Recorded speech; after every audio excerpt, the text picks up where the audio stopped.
you watch the last 5K and you watch the last K in particular, Poggy is pulling some faces. A real grimace. What's occurring? What's occurring? Brought to you by Continental Tyres, the main partner of the Tour de France. And before we start tonight, Luke, a reminder that Continental Tyres are offering all our listeners the chance to win a VIP trip to Paris for the final weekend of the Tour. Entries close this Sunday, so head to www.continental-tyres.co.uk/what's occurring to enter now. You will get travel, accommodation and front row seats on the Champs-Élysées for the final stage. What have you got to lose? Right, Luke, I just wish that there was something for us to talk about. Very quiet stage, almost nothing happened. The parcours were really boring. Do you just wrap it up there and go home? Yeah, thanks for coming. Cheers, bud. Mate, that was a proper war zone, wasn't it? I mean, these guys just aren't holding anything back. It was a proper UAE v Jumbo battle. Battle between the favourites, that's obvious. I think there's kind of a battle within the teams. We're stronger, no, we're stronger, a tennis match back and forth. We want to take control, we want to lead into this climb. No, we're going to come over the top. It was just full gas, and you don't really get a true perception of how fast it is until you either get a helicopter shot or a shot from the back of the peloton, and it's like, wow. Yeah, there is so much to go out after today's stage. I mean, the last 30K were insane, partly because we were either going up or we were going down. If we weren't going up and going down, we were going round tight corners, we were going through chicanes. It was the sort of stage that I think for the riders, you can tell me, Luke, for the riders would have been super stressful and horrible, but for us, like watching, was amazing because there was drama at every single turn. Yeah, I mean, it was twisty and technical, and any terrain like that, there's one place to be, and it's towards the front. I think that's why we've seen such a battle between UAE and Visma. We've seen UAE control the race for a large percentage of it, and then Campenaerts, I mean, it's too early for Chapo of the day, but performance by Campenaerts. He was on the front for about 3 hours at the end there, wasn't he? Must have felt like that. His face at the end. I tell you, as a leader, as a Vingegaard, as a Poggy, that's what you want. You know, it's like if it wasn't up, if it wasn't down, it was left or right. Like you said, chicane, narrow roads, and you get that motorbike in front of you, and that's exactly what Campenaerts had. He must have been on the front, 3K maybe, but that 3K is worth its weight in gold, and even 10th wheel back. You get that elastic effect of the further back you are, you lose a bit in the corner, you have to close it on the straight. And, they just gave Vingegaard the perfect run-in. He sat second wheel. He wasn't even prepared to sit fourth or fifth. He wanted to sit second wheel all the way in until that final, steep kicker. And then all hell broke loose, didn't it? All hell did indeed break loose. There was a certain logic, wasn't it, to the selection on that final climb, because we had our big dogs. We had Poggy, we had Jonas, we had Remco. We didn't have Roglic because Roglic dropped back about 20-25 seconds at that point and eventually wouldn't get on. But we had Van der Poel and we had the key lieutenants. We had Jorgensen and we had Almeida. And we're super early in this tour, Luke. Okay, this is all about jabs at this point. There are no knockout blows. But when it's settled on that climb, and then when Poggy attacks, and only Jonas can go with him. There was one point where they put probably 5 meters into Van der Poel and the rest of that select group in about 10 seconds. And you probably saw exactly what I saw. There was a point where the two of them were pedaling at exactly the same rhythm, exactly the same cadence. They were that locked together. And you thought, hang on, this is Tuesday. Hang on, is it Tuesday? It is, isn't it? This is Tuesday. I have to remind myself how early we are in this tour. This is Tuesday of the first week, and already you felt like we're seeing the defining battle and the defining rivalry of this year's race. Do you know what I think the big winner today, though? I think the big win is Vingegaard. At the start, everyone said, this is Poggy's race, this is Poggy's race. It's Poggy versus Vingegaard, but everyone said Poggy, I said Poggy. Where is Poggy substantially better than Vingegaard? It's short, intense efforts. man-o-man on a 800-meter climb at 11%. You go, Poggy's going to distance him. And he did for a brief second, but, at the bottom of the climb, they were together. Top of the climb, they were together. I think Vingegaard's got to take so much from that, so much confidence. The fact that, that is, where's their strength, where's their weaknesses, that's Poggy's strength, that's Vingegaard's weakness. And they went toe-to-toe, and he couldn't drop him. That was quite interesting for me.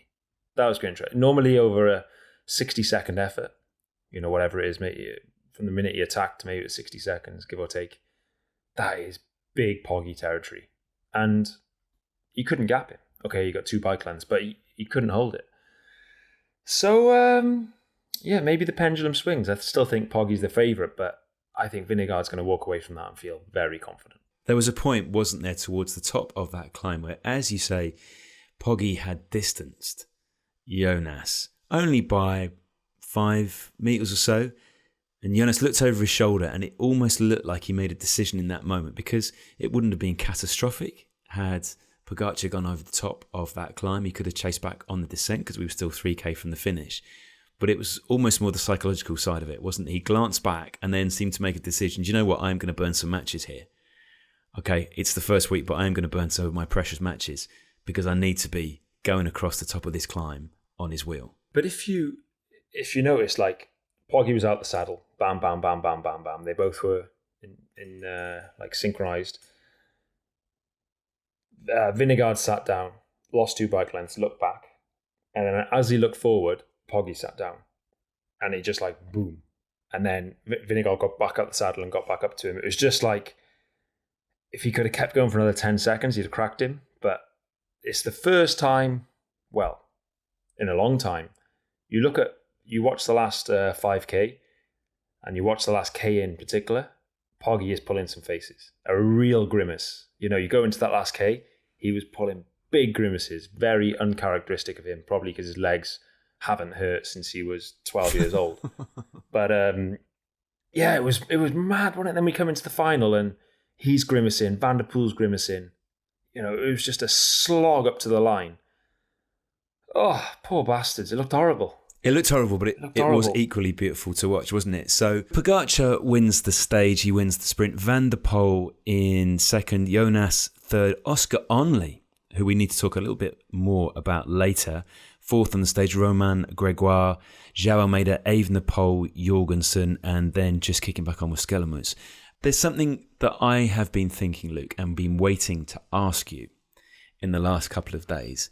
And it's all to do, it's not a phony war at this point, but it's a psychological war, isn't it? Rather than seconds on the GC between Pogačar and Jonas. If I were Jonas, if I were Visma, I'd be thinking, right, what do we do differently this year? Because Pogačar won last year. Pogačar is the man who most people think are going to win the Tour. So if you are Visma and if you are Vingegaard, you've got to think, we can't do exactly what we did last year because it didn't work. Okay, he might be in slightly better shape than he was last year, but still, fundamentally, you are the ones who've got to change things. The thing I've been wondering is this.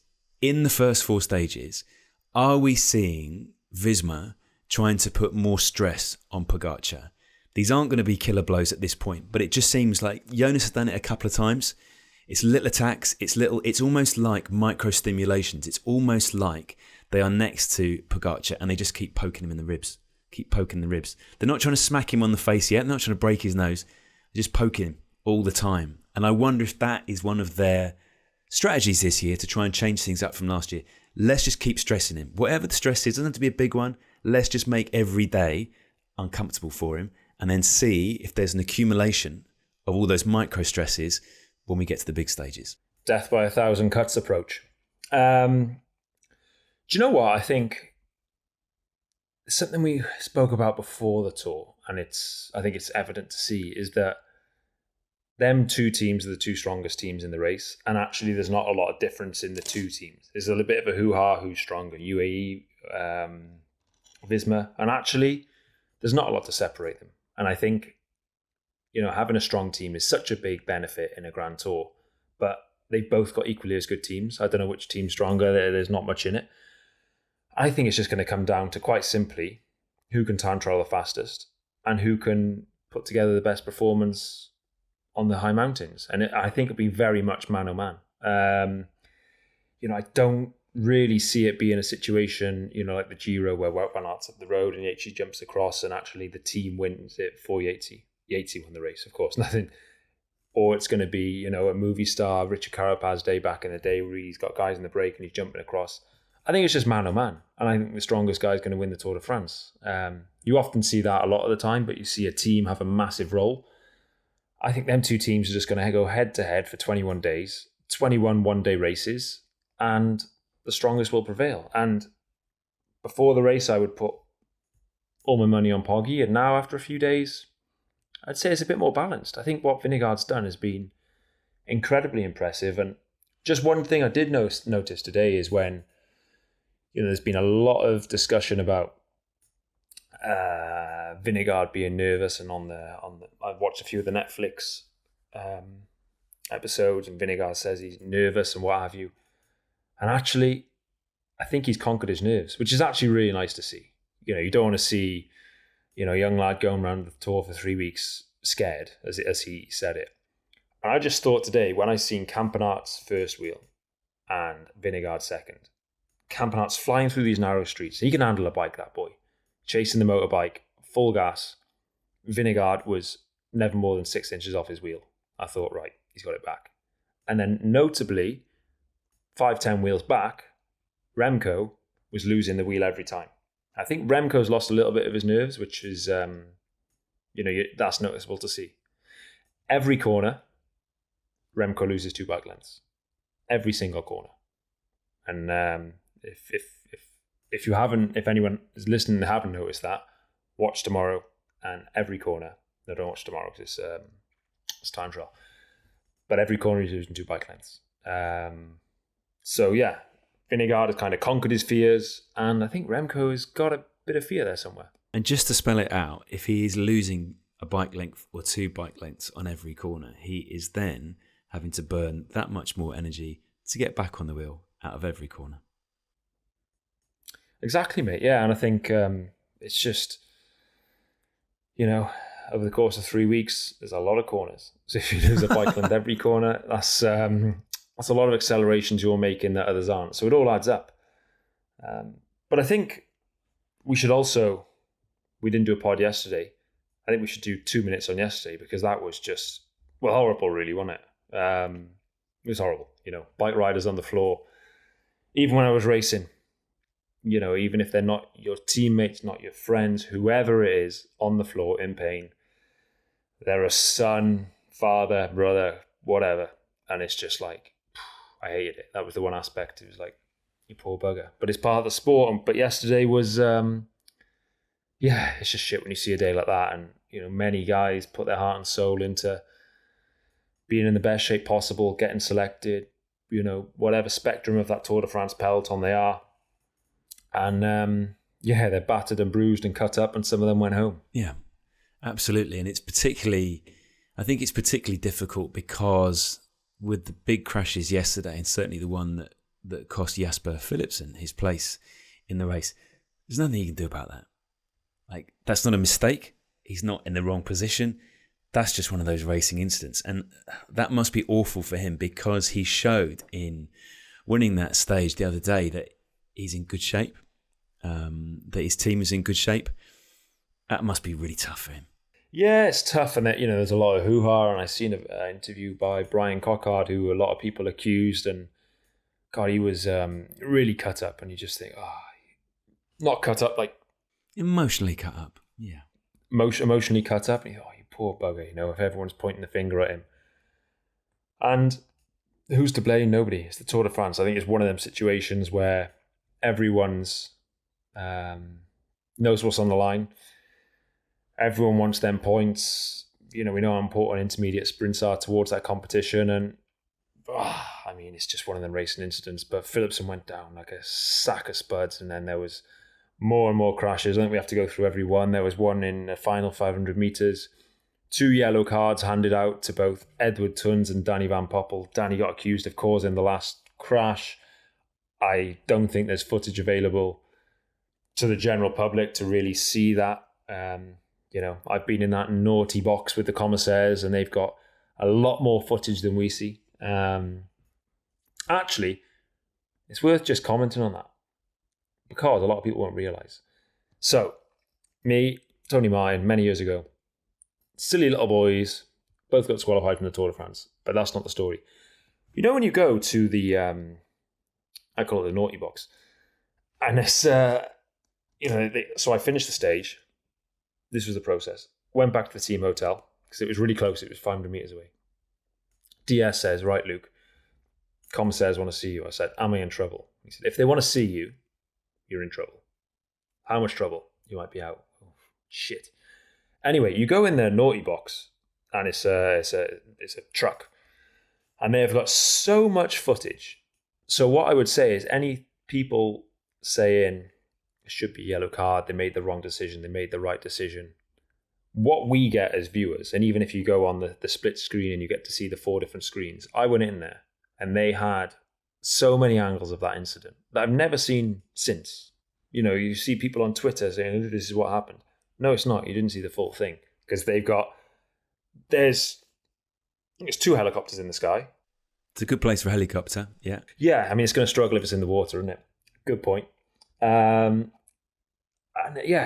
So all these yellow cards and stuff, just to give a bit of insight knowledge, is that the amount of footage that they got, like they had slow-mo, this, that, the other, you know, the wheel where you scroll it back and you go.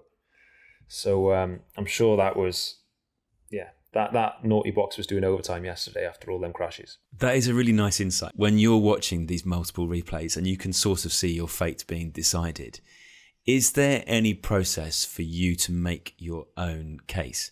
Like that year when you and Tony Martin got sent home, are you and Tony Martin in at the same time? Like, do you go in and get, to see the headmaster and get your detention, told you can't go on the school trip, and then you walk out and you look at Tony Martin, you go, mate, it's not looking good. Are you in there together? How does this process work? We're in there separately. Can we fight the decision? No. So we went in. They said, you're disqualified from the Tour de France. This is the reason why. And they show the video. And then, can we try? No. Did we try? Yes. I was in there, me and Dave B. Mr. Dave Brailsford, he's the boss of Team Sky at the time. So it was just me and him in there.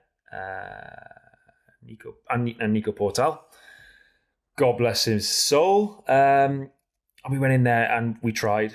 We said, it's a mistake. We're sorry, blah, blah, blah. We got these 2 teams. They're trying to go for the Tour de France victory. Alaphilippe is such a beautiful story that's going on at the moment for the sport of cycling. Let's not tarnish that by disqualifying one from each of the big teams challenging him.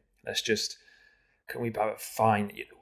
I tried these things, but it was no, which is fair enough. Once the referees made their decision, they've made their decision. And there wasn't any hard feelings. I said, all right, thank you very much. See you later.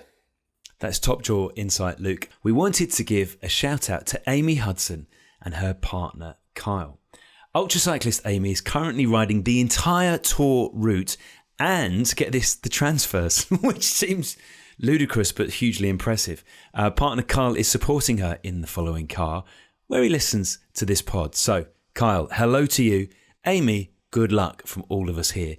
If you listen to this and you want to follow Amy's adventures, you'll find her on Instagram, on YouTube as well. She is at amy.cycling.adventures. So, Tuesday's stage 4. Pogačar and Jonas Vingegaard crest the final climb together. They're not super far ahead of a very small group behind them. Jonas decided to sit on the descent that followed.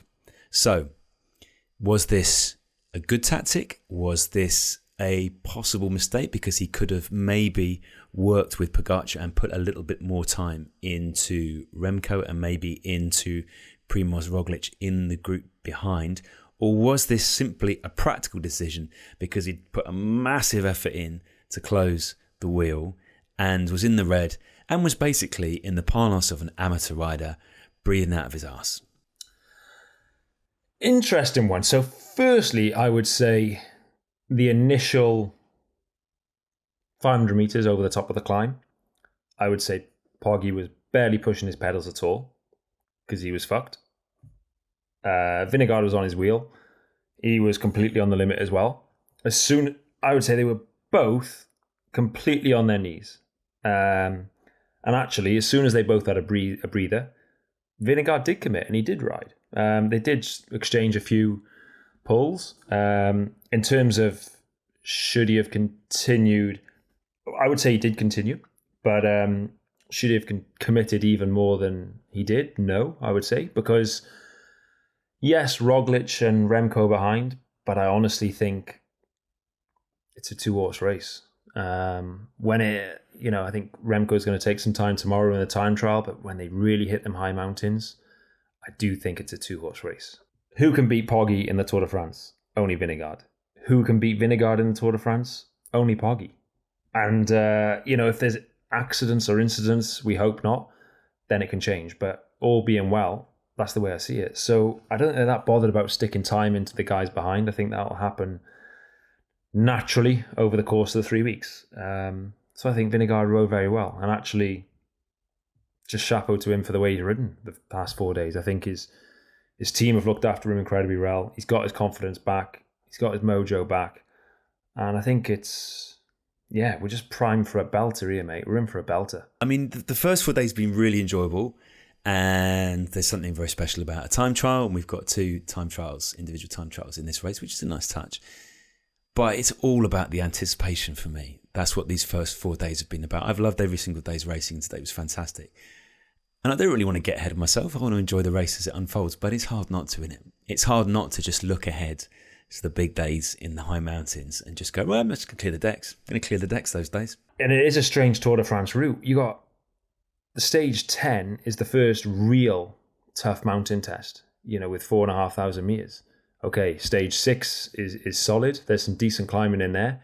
But in terms of actual, solid high mountain stuff, it's stage 10, which is quite unique. They're certainly within the first week, back end of the first week, there's something. There is a lot of hard days like today. It shows there doesn't have to be big mountains to make them splits. But of course, big mountains provided, you're in the red a lot longer. Different style of racing. So it's like a Milan-San Remo, a slow, steady build-up to an epic final, hopefully. Someone we mentioned, Luke, at the very start of today's show, who I think we should maybe give a big pat on the back to, and that is Oscar Onley, 22-year-old Scottish rider, finished in a group with Poggi, Almeida, Remco, Jorgensen, Matteo van der Poel. That is a huge ride. Like, he's a talented boy. We saw that at the Tour last year. We saw it at the Tour of Britain. That is maybe his most impressive ride yet. It feels like we are turning on to Continental Tyres Chapo of the Day territory here. And he's definitely a big contender. And do you know what? He's a lovely lad. And that speaks volumes to me. I've seen him in Tour de Suisse. And I've said hello to him a few times as a rider. But I was in the car park before the start of the stage. And he rode past and said, "Oh, hi, Oscar." And he stopped, turned around, "Hi, how are you? How's things? Blah, blah, blah." And I just thought, you're a nice lad. So hell of a bike rider and a nice lad. What else do you want? And he's had, an incredibly impressive, career so far, but certainly season. He's just been a new man this year. I wouldn't be surprised if a lot of the bigger teams are looking at him now, thinking of trying to get him on their roster. He really is hot property. I'm sure he is. But yeah, I mean, he's right there in the mix, isn't he? He had a brilliant Tour de Suisse, leading into, he's leading the charge for the Brits. It's been quite some years since we haven't had anyone really focusing on the top 5 really in the Tour de France. If we haven't had, your Brad, your Froome, your G, your Yates, there's always been someone, and he seems to be the next one stepping up and taking that charge. Now the Yates are focusing on different things. So, incredible ride from him. And where he finishes, I don't know. I think, has he raced GC in the Tour de France before? No, I don't think he has. He was late 30s, I think, last year, wasn't he? Like 38, 39, something like that in GC. There we go. So no. So he is heading into unknown territory, even if you've done, gone through the process of doing it in other Grand Tours. The Tour's the Tour. It's a mammoth. But I'm sure he'll learn a lot about himself over the next 3 weeks, kind of explore what your capabilities are and how far you can go. But mate, he seems like the real deal. So is that? I mean, there's other candidates for Chapo of the day. No, we really have opened the bidding, haven't we, for Continental Tyres Chapo of the day? We have. Let's say he's candidate number 1.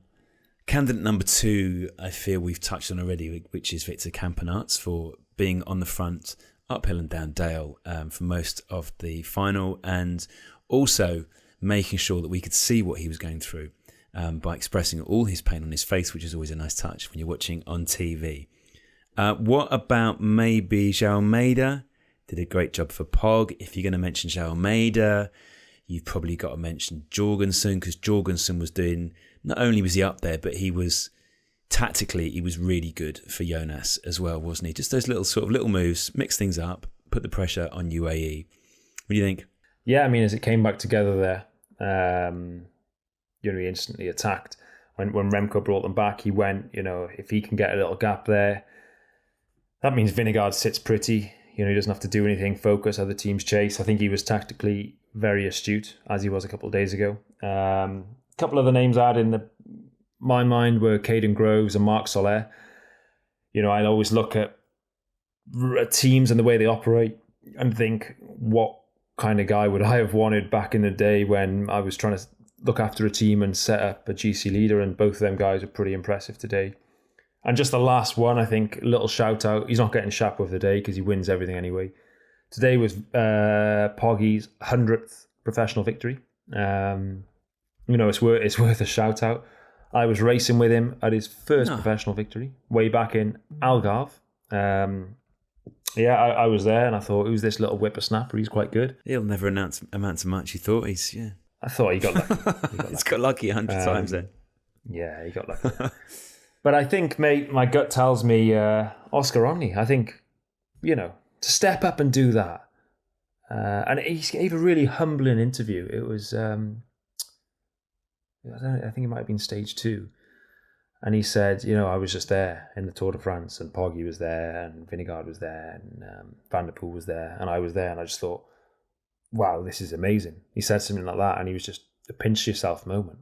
I mean, the biggest bike race, and I'm surrounded in these boys. It was just like one of the moments. Wow, I think that's quite humbling. And that's I'm sounding like a fancy bloke. I'm not that way. I'm not that way inclined, but I just think he's impressing me the way he is on and off the bike. Listen, Luke, I see no reason to stand in the way of your love cannon. I think our Continental Tyres Chapo of the day for stage 4 hereby is Oscar Onley. Right, let's have a little chat about Wednesday's stage. It is an individual time trial. It is from Caen back to Caen. 33 kilometres, nice wide roads, pretty flat. What are we thinking? Yeah, I think it's quite straightforward. Typically for the riders, they've had 4 days of wind and nervousness, and probably for a lot of them a time trial where you wouldn't be that bothered if there was relatively strong winds. Doesn't have a massive impact. And tomorrow there's no wind, so you got 4k an hour, 5k an hour, next to nothing. So a slight headwind on the way out, slight tailwind on the way back, but very little wind. There's one man in there. I think it'll be interesting because after the Dauphiné time trial, obviously, Poggy wasn't quite as impressive as what some people were thinking. There's talks about he was on a new bike and it wasn't quite perfect or whatever. Don't know. Could be a load of bollocks. But I think, it's Remco's for the taking, isn't it? Yeah, you'd think so. Particularly with the sad exit of Pogačar and, of course, Vingegaard as well, who would have been contenders had they still been in the race. It also feels like Remco will have been building up for this time trial. Like when Remco's looking at this first week, he's thinking, survive, cash me chips in. Stage 5. Yeah. Yeah, I think it's stage win of the Tour is a stage win of the Tour. It's an opportunity for him to gain some time back in the GC that he lost on stage 1 in the crosswinds. I think he's the man for the job. Like you said, Pipo had, very sharp eyes on this time trial, as did Vingegaard from us. I think, being perfectly honest, I think Pipo would have challenged him it would have at least been close. I think Vingegaard, not quite with them top 2, but, you're looking top 5, top 8 territory, I think, for Stefan. maybe better. Who knows? But I think, we lost two big guys there for the time trial. But I think I don't see huge gaps in the GC. 33K. It's pretty flat. There will be gaps. There will be 10 seconds here, 20 seconds there, 30 seconds here to the odd few people. But it's not a deal breaker kind of day. Right, Luke, that was fun. Today's stage was fun. The Tour is always fun. That was good. And it's shaping up, as you say, to be a fantastic race. So we'll be podding again soon. Enjoy tomorrow's time trial. We shall catch up soon, where we shall say what's occurring once more. Lovely job, bud. Nice one.